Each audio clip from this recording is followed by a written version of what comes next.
Hai, selamat datang di channel cerita horor Senja Maghrib. Cerita yang akan saya bawakan kali ini adalah kisah ritual pesugihan dan pemujaan kepada iblis. Untuk selalu update cerita-cerita terbaru dari saya, jangan lupa subscribe, dan yang belum subscribe, jika berkenan silahkan klik tombol subscribe, like, dan share cerita horor dari saya.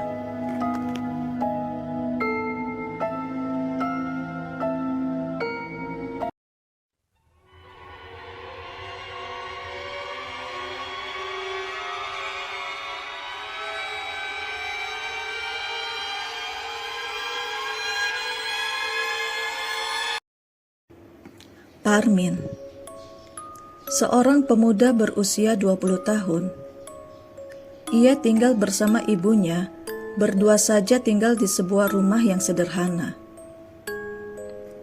Ayahnya Parmin sudah lama meninggal, sekitar 2 tahun yang lalu, bertepatan dengan tahun kelulusan Parmin sekolah.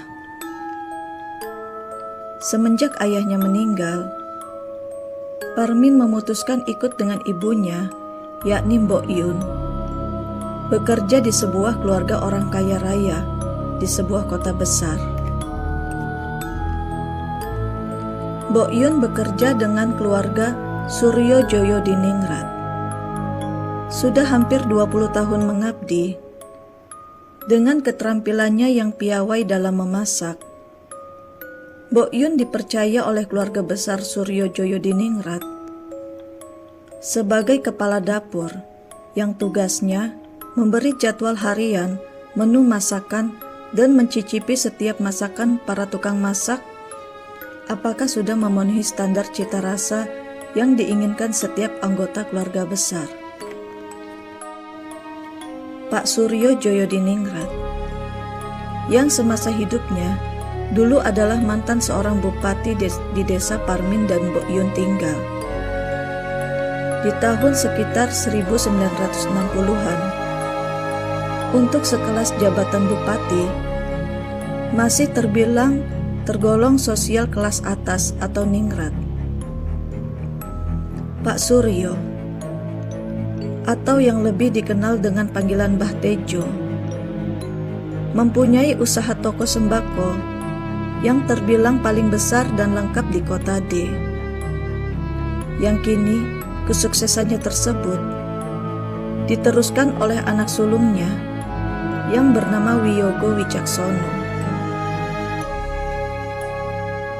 Wiyogo Wicaksono yang ahli dalam manajemen dagang dan mampu membuat usaha ayahnya itu semakin besar dan sukses pada zaman itu. Kini, usia anak sulungnya Mbah Tejo, yakni Wiyogo Wicaksono, sudah berusia 60 tahun. Meskipun Pak Wiyogo hanyalah seorang anak angkat, namun Mbah Tejo atau Pak Suryo tidak pernah membeda-bedakan, malah sangat sayang seperti anak kandung sendiri. Namun, Mbah Tejo telah wafat di usia 75 tahun.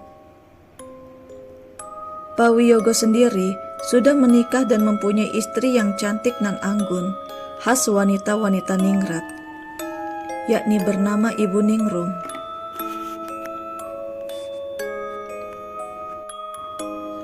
Siang itu sebelum duhur, Mbok Yun yang masih disibukkan mengatur dan mempersiapkan meja makan untuk makan siang keluarga Mbah Tejo, dan juga mempersiapkan sepiring bunga setaman dan dupa yang setiap harinya diminta oleh nyonya besar, yakni istrinya Mbah Tejo, bernama Bu Sukma, yang usianya sekitar 65 tahun, yang kini tengah terbaring lemah di kamarnya karena sakit. Karena terlalu sibuk memegang dan mengurus tugas rumah tangga, dan usia Mbok Yun yang tak lagi muda, yakni berusia 55 tahun. Akhirnya saking kelelahannya, Mbok Yun ambruk jatuh pingsan di lantai saat sedang menuju tangga lantai 2 menuju kamar Nyonya Besar. Parmin yang saat itu sedang bekerja memanggul karung tepung yang baru saja tiba di kota milik Pak Wiyogo. Tiba-tiba mendengar kabar dari Pak Jono bahwa Mbok Yun pingsan dan masih belum sadarkan diri. Mendengar hal tersebut, Parmin panik dan meminta izin kepada Pak Jono yang sebagai kepala toko untuk pergi ke rumah tuanya yakni Mbah Tejo. Pak Wiyogo yang mendengar kabar tersebut merasa prihatin dan menyarankan agar Mbok Yun setelah sadar nanti disarankan untuk istirahat dan pulang ke rumahnya.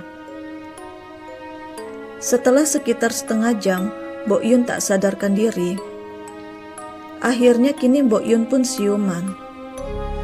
Setelah siuman, Parmin pun segera berpamitan dengan majikannya, yakni Pak Wiyogo dan Bu Ningro,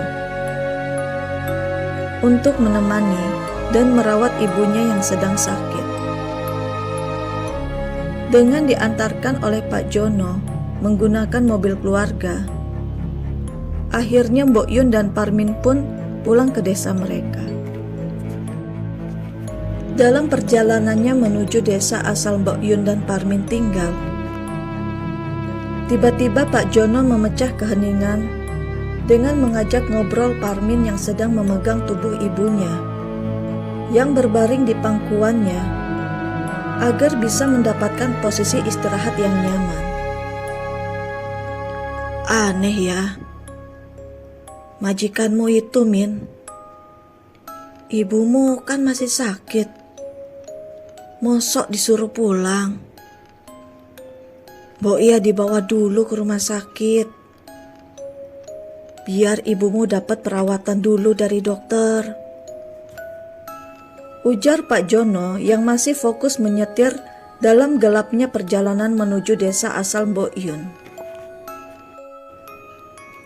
Aku ya gak ngerti, Pak. Disuruhnya begitu sama Pak Wiyogo. Ini juga si Mbok diberi uang saku sangat banyak. Malah lebih dari cukup buat kebutuhan sehari-hari.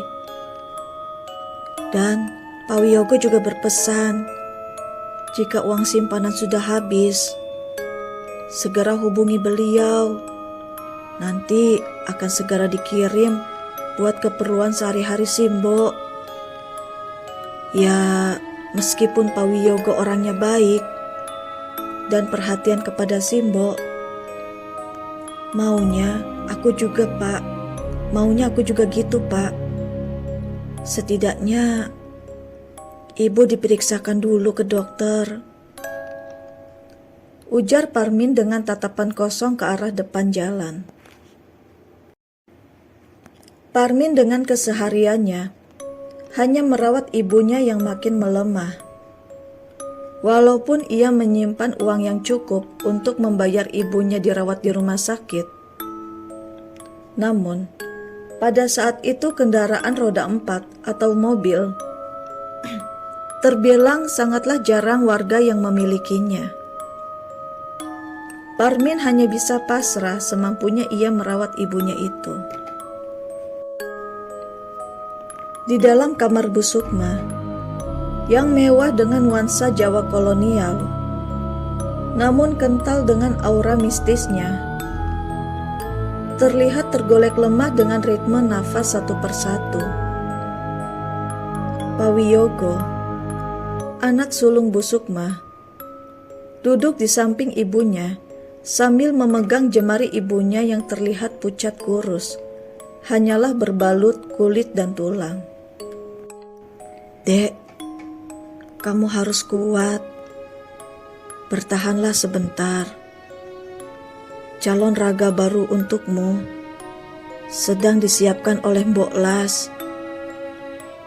Ucap Pak Wiyogo yang mendekat di telinga ibunya itu. Mata melotot dengan mulut setengah menganga, seolah-olah Nyonya Besar atau Bu Sukma sedang tersiksa di ujung umurnya yang tinggal beberapa hari lagi.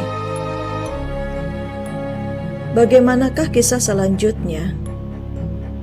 Saksikan kisah Keluarga Ningrat Pengabdi Setan bagian kedua. Terima kasih.